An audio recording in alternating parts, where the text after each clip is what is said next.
Dr. Joel Bryan of Ball State University.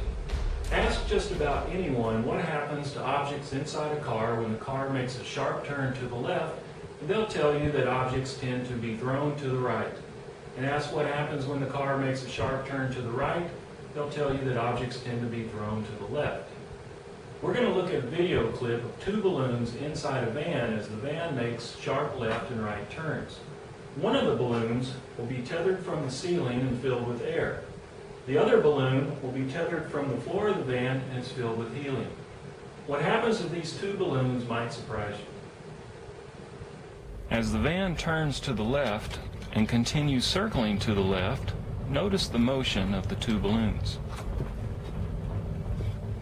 As the van turns to the right and continues circling to the right, notice the motion of the two balloons. You probably weren't at all surprised to see the air-filled balloon swing to the right when the van made a sharp turn to the left, and swing to the left when the van made a sharp turn to the right. However, the helium-filled balloon swung to the right when the van turned to the right, and leaned to the left when the van turned to the left. Let's look at each of these individually to see more about what's happening. As the van turns to the left and continues circling to the left, the balloon leans to the right.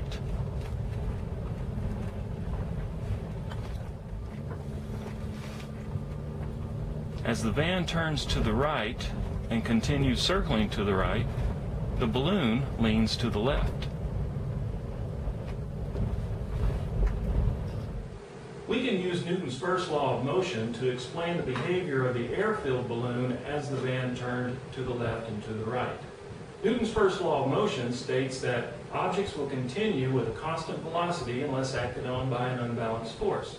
This means that while the van was moving forward at a constant speed, everything inside the van, including the balloon, were moving forward at that same constant speed. When the van made a sharp turn to the left, objects inside the van, including the balloon, tended to continue moving forward. This gave the appearance of the balloon being swung out to the right, when in fact it was simply trying to go forward by its own inertia. Similarly, when the van made a sharp turn and circled to the right, the balloon continued moving forward, giving it the appearance of being thrown to the left, when in fact it was still moving forward. However, this explanation does not explain the behavior of the helium-filled balloon. Let's look at the helium-filled balloon and then discuss why it behaved the way it did. As the van turns to the left and continues circling to the left, we see the helium balloon lean toward the left.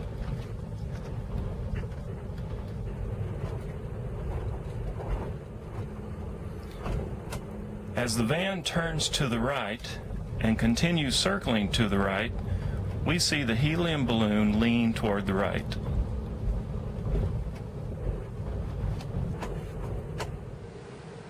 So why didn't the helium-filled balloon move the same direction as the air-filled balloon? One way to explain this is to use fluid dynamics and buoyancy. As the van moved forward at a constant speed, everything inside the van, including the air molecules around the helium-filled balloon, was also moving forward at that same speed. When the van made a sharp turn to the right, the air molecules inside the van continued to move forward. This led to a buildup and greater density of air molecules on the left side of the van than there was on the right side of the van. That greater density of air molecules on the left side of the van created a buoyant force that pushed the lighter-than-air helium balloon from the left side of the van toward the right side of the van.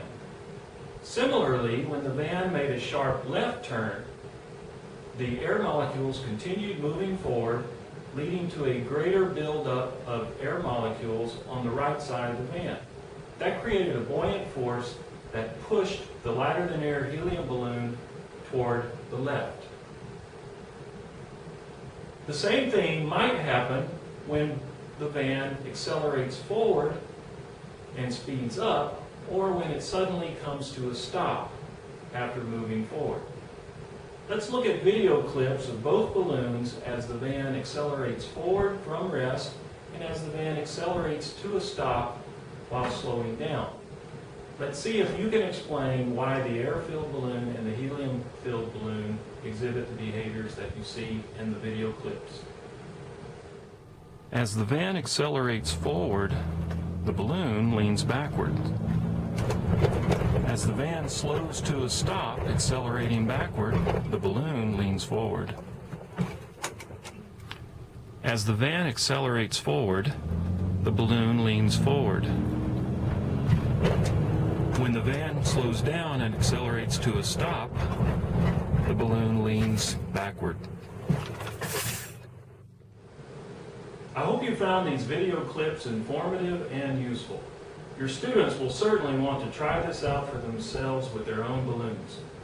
Please visit arborside.com for other resources that could help you in your classes.